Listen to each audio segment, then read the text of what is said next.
Hi, I'm Monique, And I'm Sandra. and we're the Ballet Sisters. Well, we did it. We finished the marathon of watching as much as we could of the Prix de Lausanne. We are both exhausted from working full time as well as watching Prix de Lausanne, all of the streaming time. We did skip a little bit, but we watched a lot. I haven't taken a ballet class for a week because I was so obsessively watching. So, maybe get on those ballet shoes again this week. So, yeah. I'm very invested in all of these people's lives now at this point too. So the dancers, whether they were winners, whether they were in the top 10, whether they were in even the selections, there are some of them that I'm like, I need to see where their career takes them now. So we are here today to talk about the selections, the finals, those that got the scholarships, and our final gold medal winner. So sit back, hang out with the ballet sisters, and we'll discuss what happened at the end of the Prix de Lausanne.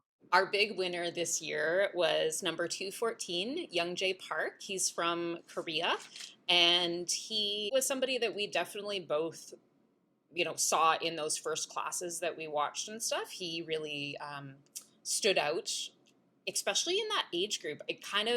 I was just saying, like, I just realized that he's in the younger group. He's 16 years old, and the Yeah. presence that he had on stage was that of like a 20 something year old, like, like a principal dancer essentially. So that kind of blew me away, that kind of forgetting that, oh wow, he was in the younger group. He stood out in his classes for multiple reasons. One, that he was taller than a lot of the boys in his classes. He has a physical presence as well as, of course, everything else. And the first note I ever wrote about him, which was the first class I watched of that age group, was that he smiled throughout that class. Yeah, and he smiled throughout the whole competition, which gives him the presence award for that. It's just lovely to see a dancer enjoying their art form. He looked like he was having fun during plies and tendus, let alone doing Yes. so yeah, yeah. Yeah. His love for ballet really like shone through in that way. Some of the notes that I took on him, I was looking back from selection. So on Friday, one thing that I'd noted is that we had talked about the idea of like male dancers really having to have this like crazy like almost oppositional energy, like you have to have all the control to finish things perfectly and stuff, but then also that ability to take a risk and kind of show the audience like this is a risky thing I'm doing, but now I'm in control. And he really, to me, balanced that out.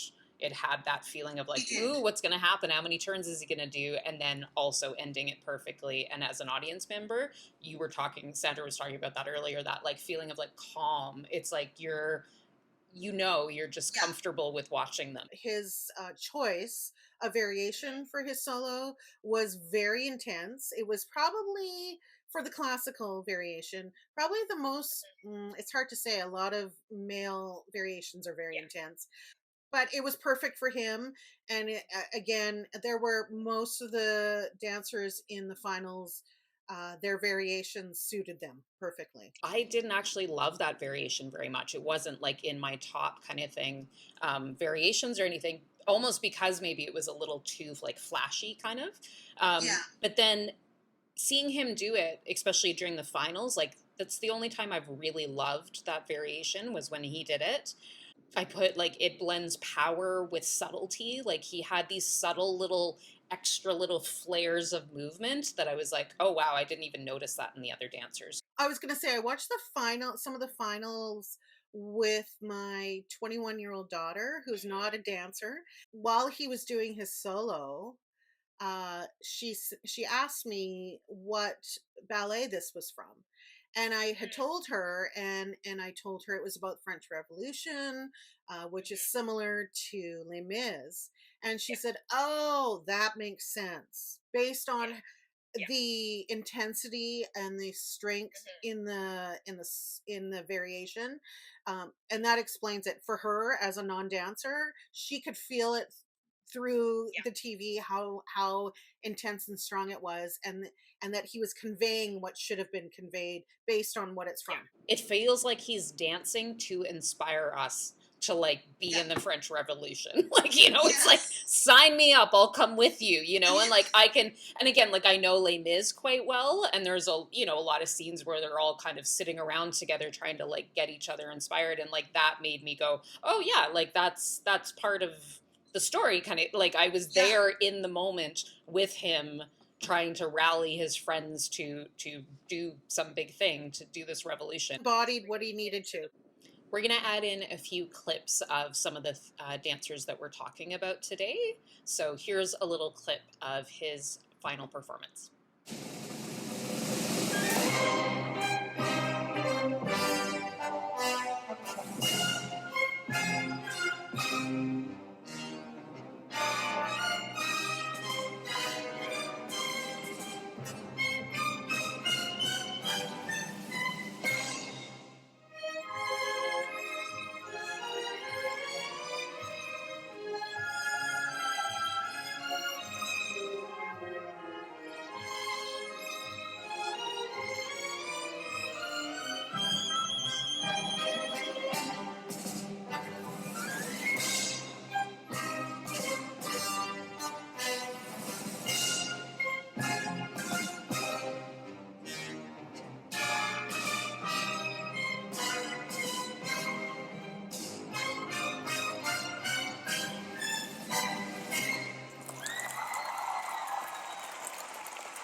One of the dancers that was very impressive, and very consistent in that whenever he did his variation, whether it was in selections or in the final, was fantastic. And that was Arana, I believe, from Spain. He did the La Feed men's variation, which is done in a kilt. And sometimes the kilt can be a bit distracting, but he did an amazing job, and his jumps were incredible. And Monique, you were talking about his footwork. One thing I realize is that you have to have amazing feet for this variation, because that's kind of all you see of the dancer's legs is really their feet, or like their calves and their feet. And he had just the most beautiful feet, especially for a male dancer, I'll say. The way he used them, the way he kind of got around the stage with all the petit allegro and stuff with his amazing feet was chef's kiss. And he had that amazing combo we've been talking about of the risk taking with the control. Something I wrote too in my notes was he has the presence for a story ballet.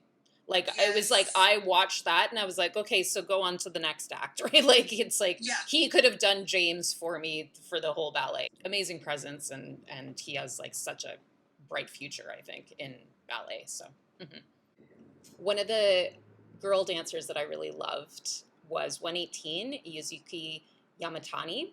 She did the Giselle variation, and I think the thing that maybe like expresses the most about like why I loved her so much, she came on and her presence, her storytelling was just so there that like I almost felt like I could see the rest of the scene on stage, like the sets and the other dancers on stage kind of watching her. The way she interacted with these invisible people on stage was amazing, and I thought she Yes. did like the best job of really almost like not just of Giselle but pretty much all the variations of really being like it's like we dropped into the middle of the Giselle ballet. It wasn't like a separate thing, it was that we were there present in that storytelling moment with her. She just had that little extra, and obviously the jury saw that too, and that she was in the final. One thing I really loved about her too is that she had amazing skirtography.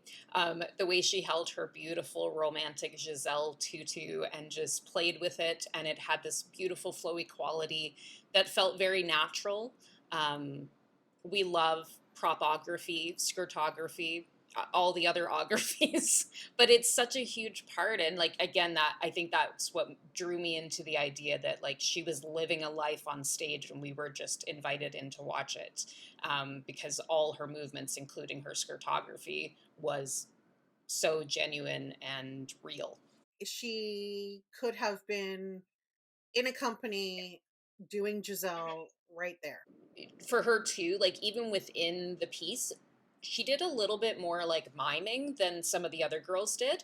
And I think that her teacher was so on with like teaching her how to do that and stuff. A lot of the other dancers, I felt like it was a bit of a like, oh, this is a move I'm doing. But she felt like she was like, no, I'm inviting you to dance. I'm giving you a kiss. I'm whatever. Like it was real in her, the way she was doing it. A little aside to that is a lot of people don't know this, but there is dance, how do we put it?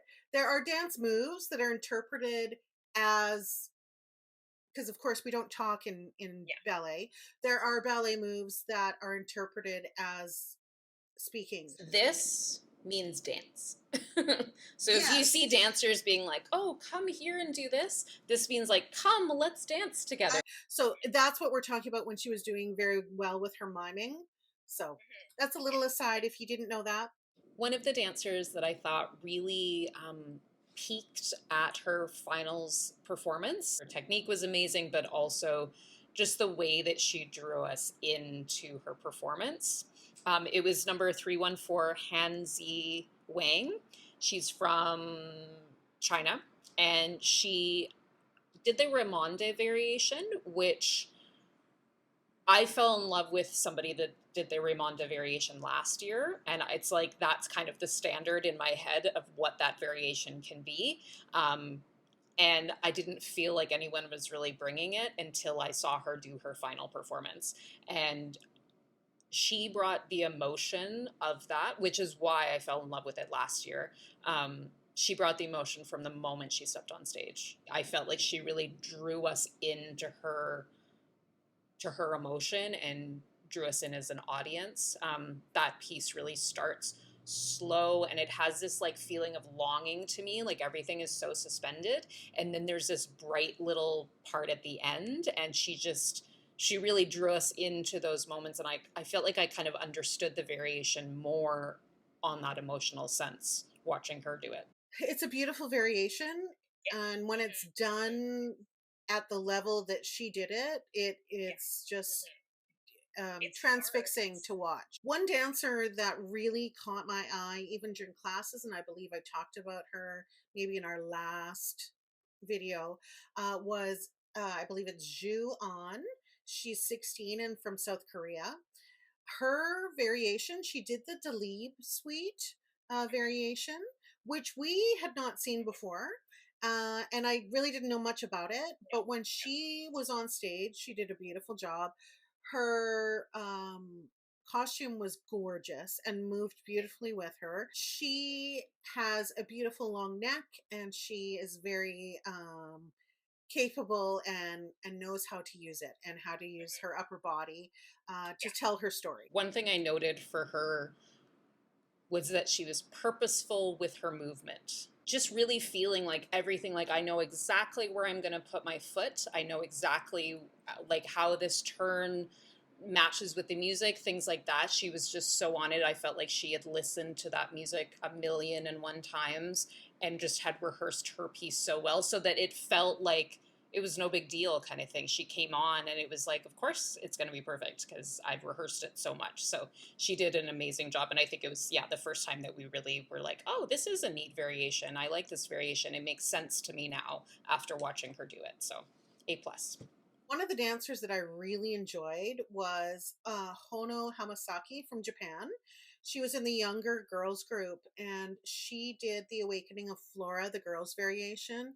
It's a beautiful variation and she did it very well.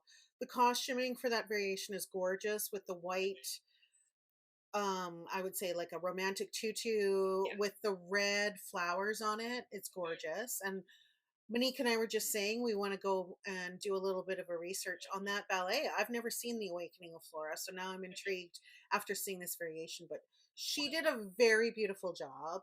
I had seen her do it, of course, during selections. And Monique, you said you saw her do some coaching for it. She was so spot on, just even in her coaching. Again, I think she was just so well rehearsed, and just knew that variation inside and out. Um, I loved how springy she was. Like there's kind of a Yeah. feel like when people just, and there were a lot of some of the younger boys that had that springy feeling too, where it's just like you're just using the floor in a whole other way that you can just bounce right off of it and stuff. So, and Hmm. and I noted that she like traveled well in her jumps too, and like big seesaws and stuff. Like when there was a move that traveled her, she was able to really travel far for how tiny she was. The Prix de Lausanne was fantastic this year. We enjoyed every minute of it.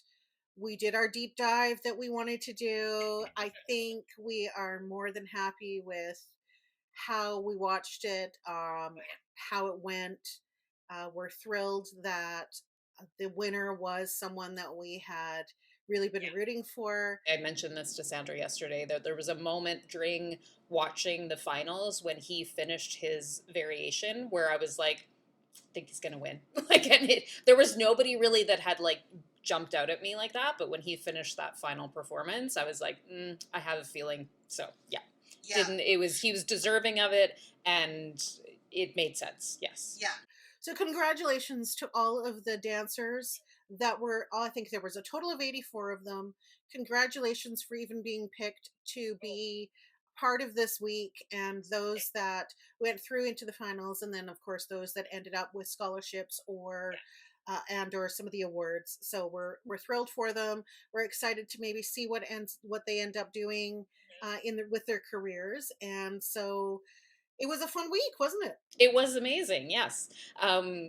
You were mentioning they're all amazing, and I just wanted to remind people like we've got all our notes here from the past week, and there are people in those first few days that we highlighted that didn't make it to the finals. So, there was really just such a range of amazing work, and um, they just did an amazing job over a whole week. And I hope that they all get Yes. like a vacation. And remember, all the Prix de Lausanne days, the videos are on YouTube. So if you're a dancer or a ballerina up and coming, watch some of the classes. Sandra was mentioning that she watched a little bit of Catherine Morgan's video, who does a lot of ballet classes online. I've taken a few of her ballet classes. And she was kind of picking apart the classes a little bit, saying, watch this, watch this. Everybody should be watching these ballet classes and getting the cueing and all the information from them. So she Yeah. gave that a big Yeah. thumbs up for young ballet dancers to watch those classes. So, Yeah. yes. And even the coaching, even though you may not be doing that variation, the coaching where they're saying, okay, when you're doing this, make sure you pull the strength out or whatever it is. There's some invaluable stuff on there. So it's a gold mine for young dancers to watch. So make sure you do that. We've got lots of ideas. We were just talking about delving into our histories of dance, and we grew up dancing in the 80s, in the 1900s, Yeah. as my niece likes to call it, the 1900s. Yeah. And we were just talking about some things that are feeling different, and some things have really changed in the dance world. So we're definitely wanting to do some videos about that. And ballet book club came up, and so yeah, we've got lots of Yeah. ideas. We'll definitely be back in a week or so to say hi again and see how you're all Yeah. doing, So our ballet sisters. Yeah, if there's anything you think we should do a video on, put it down below because we're very open to any ideas, any thoughts you have about the Prix. Let us know. Maybe there's some competitions coming up that you think we should talk about or look at. We're kind of looking into that. One that we know for sure we're excited about is the Margot Fontaine competition in October. We're excited about that one and we'll probably do that one. So if there's any others, let us know what you think we should look at. Make sure to subscribe, and we'll be back to see you in the coming weeks. Bye, everyone. Bye.